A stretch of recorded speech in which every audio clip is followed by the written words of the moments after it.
First topic of this debate, who is the better quarterback in this matchup? I think it's Drake Maye, and here's why. Drake Maye had over 4,000 passing yards, over 400 rushing yards, and 35 total touchdowns in the regular season. Oh, yeah. And he had the highest completion percentage in the entire NFL at 72%. And that's with being one of, if not the best, accurate deep ball thrower in the entire league. I mean, every game he's throwing a 40-yard fade down one of the sidelines to Kayshon Boutte, to Mac Hollins, even the rookie Kyle Williams, and he's dropping it in the breadbasket. Also, this team was 4-13 last year in his rookie year. He improves. The team is now 17-3. You know, great defenses get you into the playoffs, into the Super Bowl, but great quarterbacks decide who leaves with the Lombardi. I mean, just look at Eli Manning.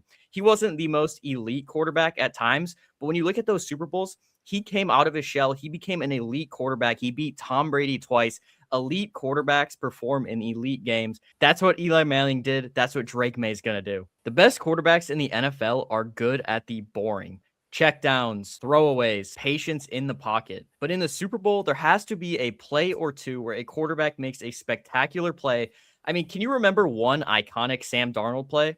I can't. I can remember at least 5 different iconic Drake Maye plays just this year. Sam Darnold might be efficient. He might be good at the boring, but he doesn't make those spectacular plays like Drake Maye does. And that's why I think Drake Maye is the better quarterback in this matchup. Say what you want about Sam Darnold. This guy is elite. Say what you want about boring quarterbacks. I get a heart attack every time this guy gets the football. And that's the kind of quarterback I want on my team, right? Talking about Drake Maye having over 4,000 passing yards, so did Sam Darnold. We're talking about Sam Darnold not making any impressive plays. Did we see that no-look throw to JSN, or are we just not watching football, buddy? Sam Darnold is elite. He throws interceptions. Quarterbacks do that. We could go back and look at Brady's stats. We can go back and look at all the Manning stats. They throw picks, and they are good quarterbacks. Sam Darnold is the only other player in NFL history other than Tom Brady to have back-to-back 14-win seasons. He went from the Vikings to the Seahawks and managed to bring the teams to 14 wins despite whoever else is on the team. That is an elite quarterback. You are not seeing any other quarterbacks doing that in the league. Tom Brady did it. Sam Darnold's done it. He is elite. So far in this playoffs, he is 4-0 in touchdowns and interceptions, and I think he's going to keep that rolling in the Super Bowl. Next question is, who had the harder road to the Super Bowl? It's not crazy to say that the Patriots have had one of the easiest strengths of schedules this entire season. Over half of the opposing head coaches they've gone against have been fired because they couldn't do their job right. And we're out here trying to say the Patriots are going to dog walk the Seahawks. That's just not going to happen. Yeah, the Patriots beat 3 of the top 5 defenses, but they have yet to prove themselves against the Seahawks' #1 scoring defense. This defense is scary, and it's going to be elite. Seahawks' only playoff games so far have been against division rivals. Division rivals know our team like nobody else. They prepare for us the hardest. Playing against the Rams and the 49ers 3 times each in one season has prepared us for a lot. Matt Stafford, that's a scary guy. Drake Maye, not so much. The Seahawks were projected to be one of the worst teams in the league this season. Most analysts didn't even have them winning 6 games. We are now in the Super Bowl after taking the #1 seed, beating 2 division rivals in playoffs. This team is unstoppable, and they're going to be good for a long time. Say what you want about the Patriots' schedule, but they clearly had the harder road. They're the first team to ever defeat 3 top 5 defenses in the NFL playoffs. They actually went on the road to Denver and beat them for the AFC Championship. Seattle's been playing at home. They came off a bye. They have not had the same road that the Patriots have. You know, some teams, they take the elevator. Other teams, they take the stairs. You might reach the same floor, but yeah, one group might be breathing heavily when they arrive, but so what?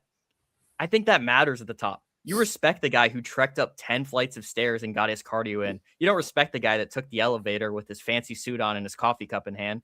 I think the journey that the Patriots took was a lot harder. I think it's a lot more respectable. And yeah, they're setting history. First team to ever defeat 3 top 5 defenses.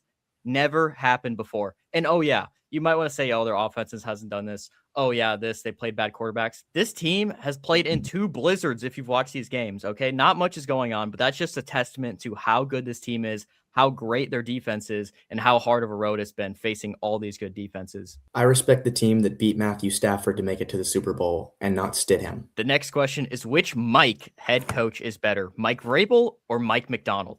I think it's Mike Vrabel. He took this team from 4-13 last year to now 17-3, if you include the playoffs. He has completely changed the culture. He makes the most out of nothing. If you look at the Patriots roster, it is not good. They were projected to be a bottom 10 team. Some people even projected them to be the worst team in the division again, but he always makes the best out of nothing, just like he did in Tennessee. They traded away A.J. Brown. His best quarterback while he was there was Ryan Tannehill. He has never had good rosters, and he always makes the most out of nothing. Having a good coach is kind of like having a good girlfriend. When they're great, you love to be around them. You love to spend time with them. They make you a better person. But a bad girlfriend, you hate listening to their emotional rants. You're checked out when they're talking to you. They don't motivate you. You don't care about as much about what they say. Mike Vrabel's a guy that his players love him. They love being around him. They love how he brings out the best person. They love him off the field. They love him on the field. And that's what Mike Vrabel brings to this team. I think he's the better head coach. Let's take a look at Mike McDonald. This guy is clearly the better coach here, okay? He's a young coach, just came off the Ravens, one of the best defensive coordinators in the league, got promoted to a head coach position with the Seahawks. He managed to win 10 games with Geno Smith and then proceeded to win 14 wins after picking up Sam Darnold and making some incredible midseason and offseason moves in Leonard Williams and Ernest Jones, two core defensive players that he scouted, picked up, and brought to the team that have been playmakers, one of which is a Pro Bowler, and both should be all pros, in my opinion. As I mentioned before, this team was projected maybe 5 or 6 wins, and now here we are at 14 wins headed to the Super Bowl.